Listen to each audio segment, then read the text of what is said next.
Salam jumpa kembali saudara-saudariku yang terkasih dalam Tuhan kita Yesus Kristus. Salam sejahtera untuk kita semua. Berkat Allah yang Maha Kuasa senantiasa menyertai kita. Marilah kita mendengarkan dan merenungkan bacaan-bacaan kitab suci hari Senin tanggal 28 Februari tahun 2022. Bacaan pertama dari surat pertama Rasul Petrus pasal 1 ayat 3 sampai 9. Terpujilah Allah dan Bapa Tuhan kita Yesus Kristus, yang karena rahmat-Nya yang besar telah melahirkan kita kembali oleh kebangkitan Yesus Kristus dari antara orang mati kepada suatu hidup yang penuh pengharapan untuk menerima suatu bagian yang tidak dapat binasa, yang tidak dapat cemar, dan yang tidak dapat layu, yang tersimpan di sorga bagi kamu, yaitu kamu yang dipelihara dalam kekuatan Allah karena imanmu sementara kamu menantikan keselamatan yang telah tersedia untuk dinyatakan pada zaman akhir. Bergembiralah akan hal itu, sekalipun sekarang ini kamu seketika harus berduka cita oleh berbagai-bagai pencobaan. Maksud semuanya itu ialah untuk membuktikan kemurnian imanmu yang jauh lebih tinggi nilainya daripada emas yang fana, yang diuji kemurniannya dengan api, sehingga kamu memperoleh puji-pujian dan kemuliaan dan kehormatan pada hari Yesus Kristus menyatakan dirinya. Sekalipun kamu belum pernah melihat Dia, namun kamu mengasihinya, kamu percaya kepada Dia, sekalipun kamu sekarang tidak melihatnya. Kamu bergembira karena sukacita yang mulia dan yang tidak terkatakan, karena kamu telah mencapai tujuan imanmu, yaitu keselamatan jiwamu. Demikianlah sabda Tuhan. Syukur kepada Allah.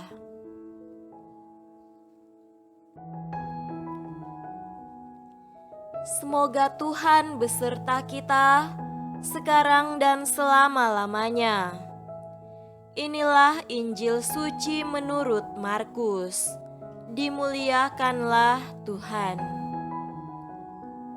Injil Markus pasal 10 ayat 17 sampai 27. Pada waktu Yesus berangkat untuk meneruskan perjalanannya, datanglah seorang berlari-lari mendapatkan Dia, dan sambil bertelut di hadapannya, ia bertanya, "Guru yang baik, apa yang harus kuperbuat untuk memperoleh hidup yang kekal?" Jawab Yesus, "Mengapa kau katakan aku baik? Tak seorang pun yang baik selain daripada Allah saja. Engkau tentu mengetahui segala perintah Allah. Jangan membunuh, jangan berzina, jangan mencuri, jangan mengucapkan saksi dusta, jangan mengurangi hak orang, hormatilah ayahmu dan ibumu." Lalu kata orang itu kepadanya, "Guru, semuanya itu telah kuturuti sejak masa mudaku." Tetapi Yesus memandang dia dan menaruh kasih kepadanya, lalu berkata kepadanya, "Hanya satu lagi kekuranganmu.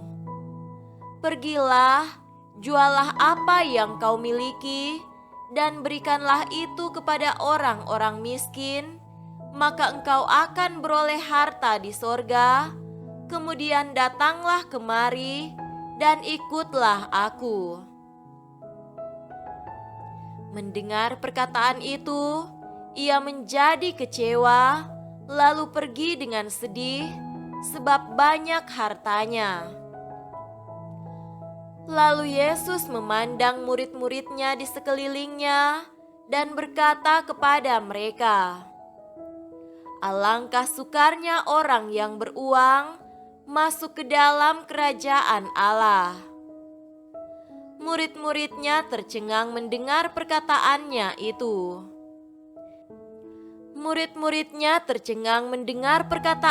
itu. Tetapi Yesus menyambung lagi, "Anak-anakku, alangkah sukarnya masuk ke dalam kerajaan Allah. Lebih mudah seekor unta melewati lubang jarum daripada seorang kaya masuk ke dalam kerajaan Allah." Mereka makin gempar dan berkata seorang kepada yang lain, "Jika demikian, siapakah yang dapat diselamatkan?" Yesus memandang mereka dan berkata, "Bagi manusia, hal itu tidak mungkin, tetapi bukan demikian bagi Allah. Sebab segala sesuatu adalah mungkin bagi Allah." Demikianlah sabda Tuhan. Terpujilah Kristus.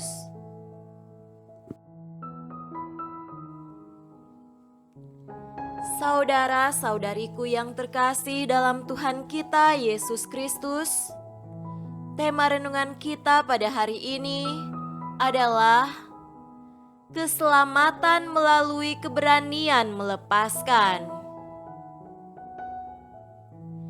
Banyak orang beragama atau beriman sungguh-sungguh mengamalkan iman dalam hidupnya. Mereka tekun dan setia, hidup bergereja, melayani, membina kehidupan keluarga dengan baik. Ada yang berjiwa sosial, murah hati, menyumbang tenaga dan materi untuk sesama yang lain yang membutuhkan. Mereka melaksanakan hal-hal itu dilandasi oleh iman dan rasa kasih sayangnya kepada sesama yang membutuhkan. Kesaksian hidup yang luar biasa ini adalah gambaran dari kesadaran iman yang sungguh-sungguh tumbuh dalam diri sebagian besar orang. Rasul Petrus dalam suratnya memuji dan bersyukur kepada Allah karena anugerah iman akan Yesus Kristus itu mengubah hidup dan hati banyak orang sehingga mereka mengejar hal-hal yang hakiki tersebut.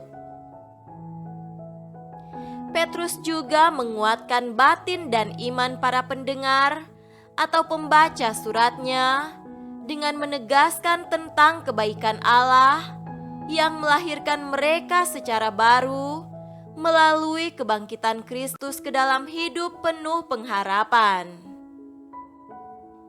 Petrus memuji Allah dan mensyukuri kebaikan Allah yang menyediakan tempat yang istimewa bagi semua mereka yang mengejar kematangan dan kemurnian imannya. Ia mendorong dan mengajak para pembacanya agar menjadi kemurnian iman dan mengejar aspek-aspek hidup iman yang jauh lebih tinggi. Bagi Petrus, hanya dengan itu, keselamatan dan kebahagiaan akhir yang jauh lebih tinggi itulah yang akan dicapai dalam Yesus Kristus. Saudara-saudariku terkasih, poin yang sama juga ditunjuk oleh Yesus dalam bacaan Injil hari ini. Bagi Yesus, keselamatan itu tidak hanya ditentukan oleh ketaatan terhadap hukum lahiriah saja, tetapi hal itu bahkan berkaitan lebih dengan soal kemampuan untuk pengosongan diri dan cinta kasih yang jauh lebih mendalam kepada orang lain yang miskin dan menderita. Tantangannya kepada seorang pemuda yang mendatanginya sebetulnya menjelaskan tentang usaha Yesus untuk menuntut penghayatan yang lebih dalam dan serius dari iman seseorang. Iman harus dimurnikan, diuji secara lebih matang, ditantang, harus lebih kokoh, lebih berani, lebih maju, dan serius melalui kesiapan untuk melepaskan hal-hal yang sebetulnya masih membuat seseorang belum secara total berserah demi Allah dan sesama. Yesus ingin menguji dan menaikkan tingkatan keseriusan dan kematangan iman melalui tuntutan pengosongan diri yang lebih berani dan tanpa kompromi dengan segala yang masih melekat dalam diri. Sebagai orang beriman, setiap detik kita ditantang. Apakah kita berani, serius dan tanpa kompromi melepaskan hal-hal yang tidak benar demi keselamatan? Semoga demikian. Amin.